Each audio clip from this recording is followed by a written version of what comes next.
Hello दोस्तों, स्वागत है आपका मेरे YouTube चैनल परीक्षा प्लान में। तो कैसे हैं आप लोग? आई होप अच्छे होंगे।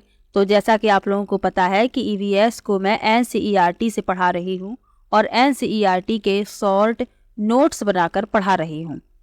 तो इसके पहले 6 वीडियो आ चुके हैं, ये 7वां वीडियो है और जल्द ही क्लास 4th की EVS की बुक कंप्लीट हो जाएगी। उसके बाद मैं क्लास 5th की बुक की शुरुआत कर दूंगी। क्लास 3rd की बुक अपडेट हो गई है, आपको परेशान होने की ज़रूरत नहीं है। उसमें कोई भी नया टॉपिक होगा या कोई भी टॉपिक ऐसा होगा जिससे प्रश्न पूछे जाते हैं तो मैं उसको ज़रूर करवा दूंगी। तो चलिए वीडियो शुरू करते हैं।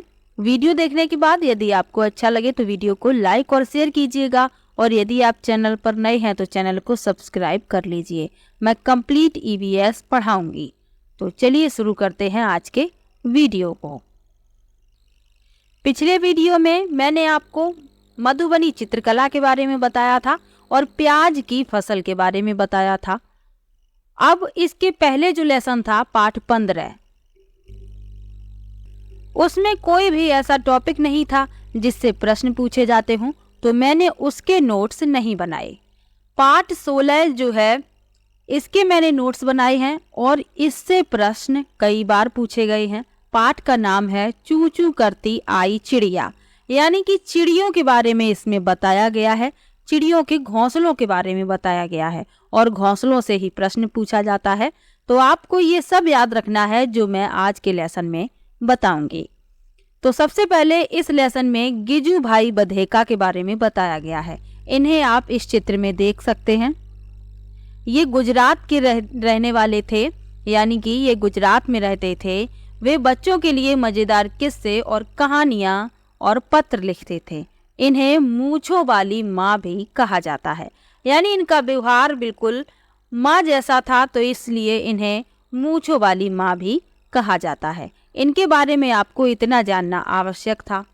अब पक्षियों के घोंसले के बारे में भी इसी लेसन में बताया गया है, तो आपको ये सब याद रखना है। मैंने हर चिड़िया के घोंसले के चित्र भी यहाँ पर लगा रखे हैं ताकि आपको कोई भी परेशानी ना हो। इस नोट्स को 1-2 बार पढ़ने के बाद आपको ये सभी कुछ याद हो जाए। तो सबसे पहले लिखा है इंडियन रॉबिन, जिसे कलचिड़ी कहा जाता है। तो ये आप इस चित्र में इसे देख सकते हैं। यह पत्थरों के बीच अपना घोंसला बनाती है। यह अपना घोंसला नाजुक टहनियों, जड़ें, ऊन, बाल, रुई आदि से बनाती है। तो इतना आपको याद रखना है। ये कलचिड़ी है, इसे इंडियन रॉबिन कहते हैं। और ये आप देख सकते हैं, ये पत्थर रखे हुए हैं, ईंटें हैं, पत्थर हैं, इनके बीच में ये अपना घोंसला बनाती है। तो मिलान करने के लिए आ सकता है। तो यदि आपको याद होगा कि कौन सा पक्षी अपना घोंसला कहाँ बनाता है तो आप आसानी से मिलान भी कर पाएंगे। आगे बढ़ते हैं। आगे लिखा है कौवा। तो कौवा जो है पेड़ की ऊंची डाल पर अपना घोंसला बनाता है। अब ऐसा नहीं है कि ये हमेशा ऊंचे पेड़ पर ही घोंसला बनाए, ये पेड़ की ऊंची डाल पर घोंसला बनाता है। जैसे नीम का पेड़ है तो नीम के पेड़ की जो ऊंची डाल होगी उस पर ये घोंसला बनाएगा। तो इतना आपको ये अंतर याद रखना है, ऊंचे पेड़ नहीं, ऊंचे पेड़ की ऊंची डाल पर, यानी जो पेड़ की सबसे ऊंची डाल होगी उस पर ये अपना घोंसला बनाता है। किससे बनाता है? लोहे के तार और लकड़ी की शाखाओं से ये घोंसला बनाता है। ये आप देख भी सकते हैं चित्र में, ये कौवा बैठा हुआ है, ये इसका घोंसला है। अब लिखा है कोयल। इससे प्रश्न कई बार पूछा गया है। क्यों पूछा गया है? क्योंकि ये कभी घोंसला ही नहीं बनाती। ये ऐसा पक्षी है कोयल जो कभी भी अपना घोंसला नहीं बनाता है। ये कौवे के घोंसले में अंडे दे देती है। कौवा अपने अंडों के साथ कोयल के अंडे भी सेता है, यानी कि कौवे बेचारे को पता नहीं चल पाता कि ये कोयल के अंडे हैं। कोयल जो होती है बहुत ही आलसी प्रवृत्ति की पक्षी समझ लीजिए आप, कि अपना घोंसला नहीं बनाती, चालाक भी समझ लीजिए। चालाक क्यों? क्योंकि ये दूसरे के घोंसले में अपने अंडे दे देती है। फिर इसको चिंता नहीं रहती क्योंकि कौवा बेचारा अपने अंडों के साथ इसके अंडे भी सेता है, देखभाल करता है। कोयल के अंडों की भी। तो आपको याद रखना है कि कोयल ही ऐसा पक्षी है जो अपना घोंसला नहीं बनाता। ईवीएस में कई बार ये प्रश्न पूछा गया कि ऐसा कौन सा पक्षी है जो अपना घोंसला नहीं बनाता। तो आपको याद रखना है कोयल। ये मीठा जरूर बोलती है लेकिन अपना घोंसला नहीं बनाती। आगे बढ़ते हैं फाख्ता। तो फाख्ता जो है ये कैक्टस के कांटों के बीच या मेहंदी की मेड़ में अपना घोंसला बनाती है। यहाँ आप देख सकते हैं ये कांटों के बीच में बैठी हुई है अपने घोंसले पर, और ये फाख्ता है और कांटों के बीच में अपना घोंसला बनाती है। तो आपको याद रखना है, ये भी कई बार पूछा गया है, मिलान करने के लिए आ जाता है, तो आपको याद रखना है। अब लिखा है गौरैया। तो गौरैया जो है आपने देखा होगा आपके घर में भी ये घोंसला बना लेती है। ये कहीं भी अपना घोंसला बना लेती है। अलमारी के ऊपर बना लेगी, आईने के पीछे बना लेगी, घर की दीवार के आले में बना लेगी, या कहीं पर इसको जगह मिल जाएगी वहाँ बना लेगी। तो ये कहीं पर भी अपना घोंसला बना लेती है। तो गौरैया के बारे में आपको इतना ही याद रखना है। कबूतर अपना घोंसला कहाँ बनाता है? यहाँ आप देख सकते हैं। तो कबूतर अपना घोंसला पुराने मकान या खंडहरों में बनाता है। जैसे कि कोई पुराना मकान है, उसके छत में कोई जाता आता नहीं है, तो ये वहाँ अपना घोंसला बना लेगा। कोई खंडहर है, वहाँ अपना घोंसला बना लेगा। तो कबूतर जो है पुराने घरों में और खंडहरों में अपना घोंसला बनाता है। यहाँ आप देख भी सकते हैं। अब लिखा है बसंत गौरी। तो बसंत गौरी पेड़ के तने में छेद करके उसमें अंडे रखती है। ये आप देख सकते हैं, ये लकड़ी का तना है, उसी में छेद कर लेती है और उसी में अंडे रखती है। अब दर्जन चिड़िया। तो नाम से ही आपको पता चल रहा होगा, दर्जन यानी कि दर्जी। तो दर्जी क्या करता है? कपड़े सिलता है। इसी प्रकार से ये जो चिड़िया होती है, इसकी जो चोंच होती है बहुत नुकीली होती है, और ये उसी नुकीली चोंच से पत्तों को सिल लेती है और एक थैली जैसी बना लेती है, और उसी थैली में अंडे देती है। यही उसका घोंसला है। यहाँ आप देख सकते हैं। तो दर्जन चिड़िया पत्तों को आपस में सिल लेती है और थैली बना लेती है, उसी में अंडे देती है, यही उसका घोंसला है। अब लिखा है शक्करखोरा। तो ये घोंसला कैसे बनाता है? तो आप यहाँ पर देख सकते हैं, इस तरीके का ये घोंसला बनाता है, किसी छोटे पेड़ या झाड़ी की डाली पर लटकता हुआ।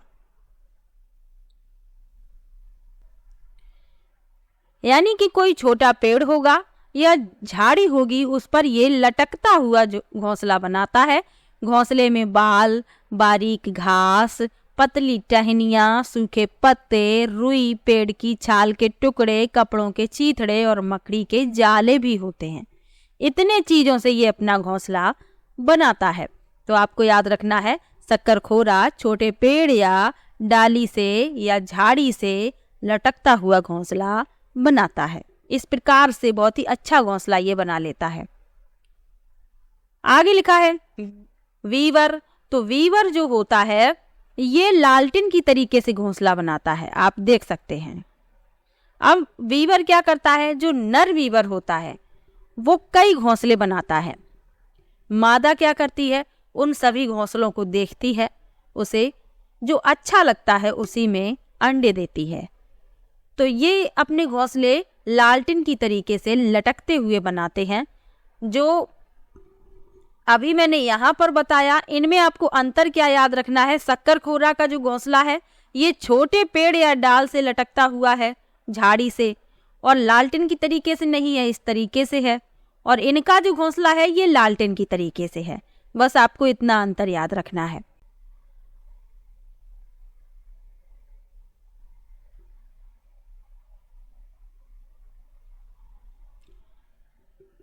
तो नर वीवर घोंसला बनाता है और मादा पसंद करती है जो उसे बहुत अच्छा लगता है, उसी में अपने अंडे देती है। और ये अपने घोंसले लालटेन की तरीके से लटकते हुए बनाते हैं, इतना आपको याद रखना है। चील अपना घोंसला कहाँ बनाता है? आपने जरूर चील का घोंसला देखा होगा।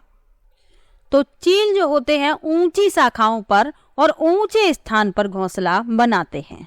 यानी कि जो ऊंची शाखा होगी या कोई ऐसा स्थान जो बहुत ऊंचा है, वहाँ पर ये अपना घोंसला बनाते हैं। इस तरीके से बनाते हैं अपना घोंसला, और ये अपना घोंसला दोबारा भी प्रयोग करते हैं। यानी एक बार ये घोंसला बना लेते हैं तो ये दोबारा भी उसका प्रयोग करते हैं। ऐसा नहीं है एक बार घोंसले में अंडे देने के बाद ये उसको छोड़ दें, ये उसको दोबारा भी प्रयोग कर लेते हैं। बाकी पक्षी ऐसा कम करते हैं, लेकिन चील अपना घोंसला दोबारा भी प्रयोग करता है, ये आपको याद रखना है।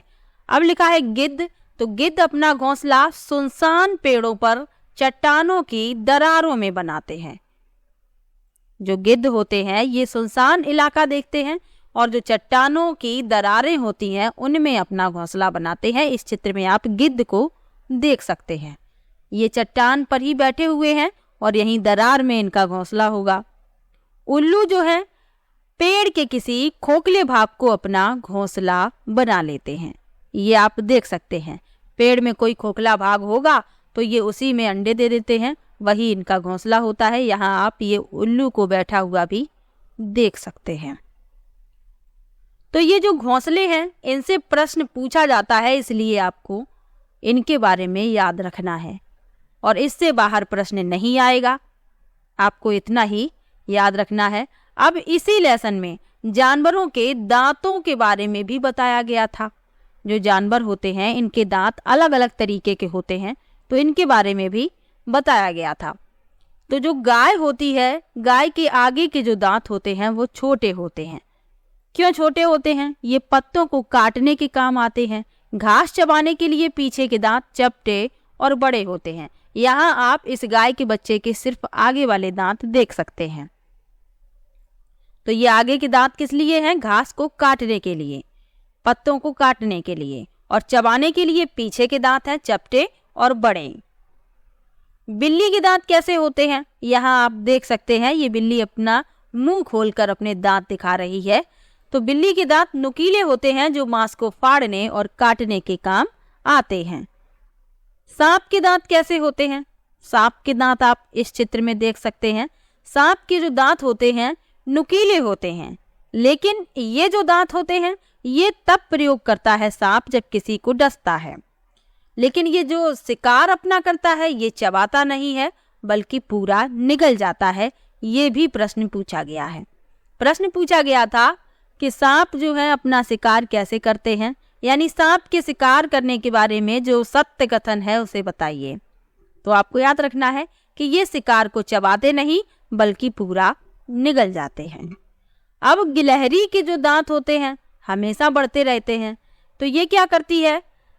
कुछ ना कुछ काटती या कुतरती रहती है ताकि ये घिसते रहें। ये आप देख सकते हैं, ये हमेशा ही कुछ ना कुछ काटती रहती है, क्योंकि ये यदि कुछ काटेगी नहीं, कुछ कुतरेगी नहीं, तो इसके दांत बहुत बड़े हो जाएंगे।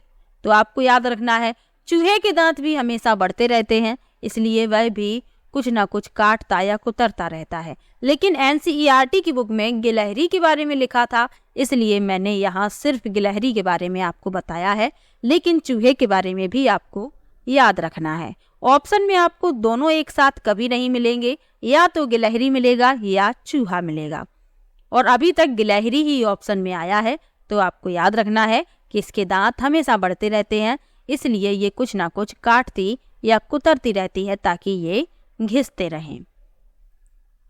तो आज मैंने एक ही लेसन लिया था क्योंकि इसमें इतने सारे महत्वपूर्ण तथ्य बताए गए थे। अगर मैं एक से ज़्यादा लेसन ले लेती तो हो सकता है आप भूल जाते। तो एक ही लेसन मैंने लिया और सभी पक्षियों के घोंसलों के बारे में आपको बताया। एक बार फिर से देख लीजिए ताकि आपका रिवीजन हो जाए। मेरा मकसद ये रहता है कि आपको वीडियो बार बार ना देखना पड़े, एक बार आप देख लें और आपको ये सभी तथ्य याद हो जाए। तो चलिए जल्दी से एक बार रिवीजन कर लीजिए। गिजूभाई बदेका गुजरात में रहते थे। वे बच्चों के लिए मज़ेदार किस्से और कहानियाँ और पत्र लिखते थे। इन्हें मूंछों वाली माँ भी कहा जाता है। इस चित्र में आप इन्हें देख सकते हैं। पक्षियों के घोंसलों के बारे में आपको क्या याद रखना है? इंडियन रॉबिन जो है इसे कलचिड़ी कहते हैं। ये अपना घोंसला पत्थरों के बीच में बनाती है। किससे बनाती है? नाजुक टहनियों, जड़ों, ऊन, बाल, रुई आदि से बनाती है। कौवा पेड़ की ऊंची डाल पर घोंसला बनाता है। कौवा लोहे के तार और लकड़ी की शाखाओं से घोंसला बनाता है। कोयल कभी भी अपना घोंसला नहीं बनाती, ये कौवे के घोंसले में अंडे देती है। कौवा अपने अंडों के साथ कोयल के अंडों की भी देखभाल करता है। फाख्ता कैक्टस के कांटों के बीच या मेहंदी की मेड़ में घोंसला बनाती है। गौरैया कहीं भी अपना घोंसला बना लेती है, अलमारी के ऊपर, आईने के पीछे, घर की दीवार के आले में। कबूतर अपना घोंसला पुराने मकान या खंडरों में बनाता है। बसंत गौरी पेड़ के तने में छेद करके उसमें अंडे रखती है। दर्जन चिड़िया अपनी नुकीली चोंच से पत्तों को सी लेती है, उस सी के बीच में बनी थैली में अंडे देती है, यही उसका घोंसला है।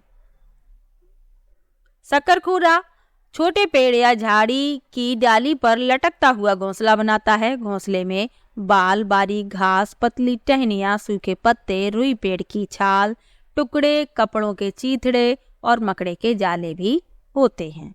वीवर जो है, नर वीवर घोंसला बनाता है और मादा वीवर पसंद करती है जो घोंसला उसे बहुत अच्छा लगता है उसी में अंडे देती है।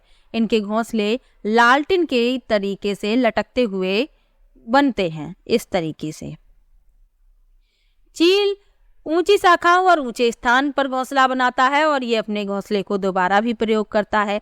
गिद्ध अपना घोंसला सुनसान पेड़ों और चट्टानों की दरारों में बनाते हैं। उल्लू पेड़ के किसी खोखले भाग को ही अपना घोंसला बना लेते हैं। जानवरों के दांतों के बारे में आपको बताया कि गाय के आगे के दांत छोटे होते हैं, ये पत्तों को काटने के काम आते हैं। घास चबाने के लिए पीछे के दांत चपटे और बड़े होते हैं। बिल्ली के दांत नुकीले होते हैं जो मांस को फाड़ने और काटने के काम आते हैं, क्योंकि बिल्ली मांसाहारी होती है। सांप के दांत तो नुकीले होते हैं पर वह अपने शिकार को चबाकर नहीं खाता बल्कि पूरा निगल जाता है। और गिलहरी के दांत हमेशा बढ़ते रहते हैं, इसीलिए ये दांतों से कुछ ना कुछ काटती या कुतरती रहती हैं ताकि ये घिसते रहें। और चूहे के दांत भी बढ़ते रहते हैं, इसीलिए चूहा भी कुछ ना कुछ काटता या कुतरता रहता है। तो आज मैंने एक ही लेसन लिया था, पाठ 16। तो इसमें जो भी इम्पोर्टेंट था मैंने आपको बता दिया, इससे बाहर प्रश्न नहीं आएगा।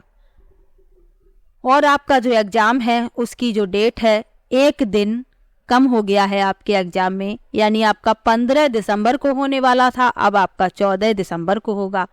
तो आपके लिए एक दिन कम हो गया है आपकी पढ़ाई में। तो पढ़ाई को थोड़ा और सीरियसली लीजिए, क्योंकि समय जो है धीरे धीरे निकलता ही जा रहा है। अभी आप देखेंगे कि जो फेस्टिवल आ रहा है काफ़ी दिन आपके उसमें निकल जाएंगे। अभी दशहरा में निकल जाएंगे, उसके बाद दिवाली में निकल जाएंगे।